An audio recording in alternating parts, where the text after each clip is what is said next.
সাল্লাম সিংহার মধ্যে সুখ নিয়ে আছেন। এরপরে আমি আরেকটু সামনের দিকে অগ্রসর হইলাম। জিবরাইল বলেন, ইয়া রাসূলুল্লাহ, হাবিবাল্লাহ, আপনি আরেকটু সামনের দিকে অগ্রসর হন। আরেকটা ঘাট পাড়ি দিয়ে আরেকটা শূন্যস্থান পাড়িয়ে যখন উপরে উঠলাম, বিশাল একটা অফিস। মুহাম্মদ রাসূলুল্লাহ বলে, জিবরাইল, প্রথম অফিস দেখলাম মিকাইল আলাইহিস সালামের, দ্বিতীয় অফিস দেখলাম ইসরাফিল আলাইহিস সালামের, এবার তৃতীয় নম্বর অফিস, বিশাল অফিসটা আর এত সুন্দর অফিসটা। ইসরাফিল বলেন, ইয়া রাসূলুল্লাহ, ইয়া রাসূলুল্লাহ, ইয়া হাবিবাল্লাহ, এই অফিসটা হলো আমি স্বয়ং জিবরাইলের। সুবহানাল্লাহ।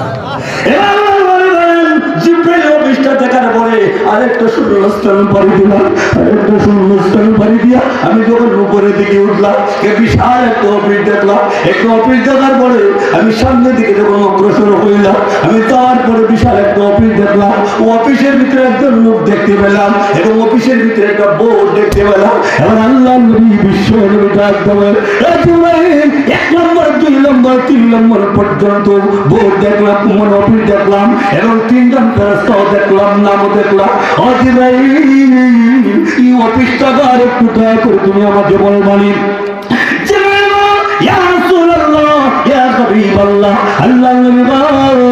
এই অফিসটা হলো দুনিয়ার জন্য সমস্ত সাত কর্তন করে। স্বামীর সঙ্গে স্ত্রীর রুহু কবজ করে, বাবার সঙ্গে সন্তানের রুহু কবজ করে, ও আল্লাহ নবী বন্ধুর সঙ্গে বন্ধুর রুহু কবজ করে।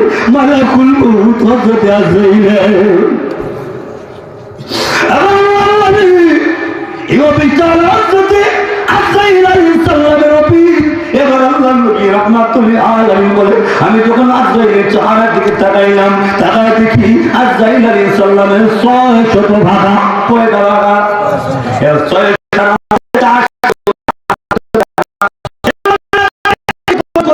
খুব ভয়ঙ্কর দেখতে। আমি আজরাইল বিশাল একটা বোর্ড দেখতে পেলাম। বোর্ডের মধ্যে প্রত্যেকটা আদমের নাম, বাবা আদম থেকে নিয়ে শেষ মানব পর্যন্ত প্রত্যেকটা ব্যক্তির নাম দেখা যায়। এই বোর্ডের নাম সামনে লেখা আছে, আমার নামটাও আছে, আপনার নামটাও আছে, আপনার দাদার নাম, আপনার পরিদাদার নাম, আপনার ছোট্ট গোষ্ঠীর নাম, আপনার জেলার নাম, থানার নাম, বিভাগের নাম, এরিয়ার নাম, বাড়ির নাম, অর্থাৎ যেই জায়গার নাম, প্রত্যেকটা জায়গার নাম হযরত জিবরাইল আজরাইল আলাইহিস সালামের সামনে আসা। ও কামাল খালি বেশি একটু আবার মনোযোগ সহকারে শুনো। ওই নামটা যখন সামনে বেশাবো, নামটা যখন সামনে যখন হযরত ইসলামতে চৌকের সামনে যখন নামটা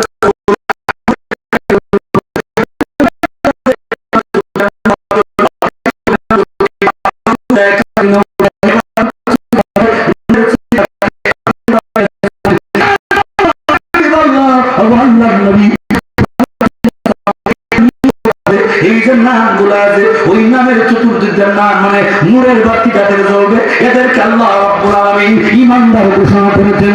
আর যাদের মানে নামের চতুর্দিক দিয়ে কালো চিহ্ন উঠবে, এরা হলো দুনিয়ার গুনাহগার বান্দা, গুনাহগার বান্দা।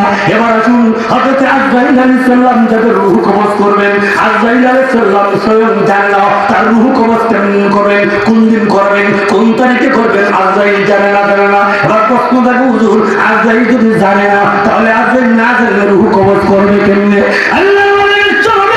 রাহমাতুল আলামিন বলেন, লোকটা যখন 40-এ পড়ে যায়, অর্থাৎ তার মরণের বাকি 8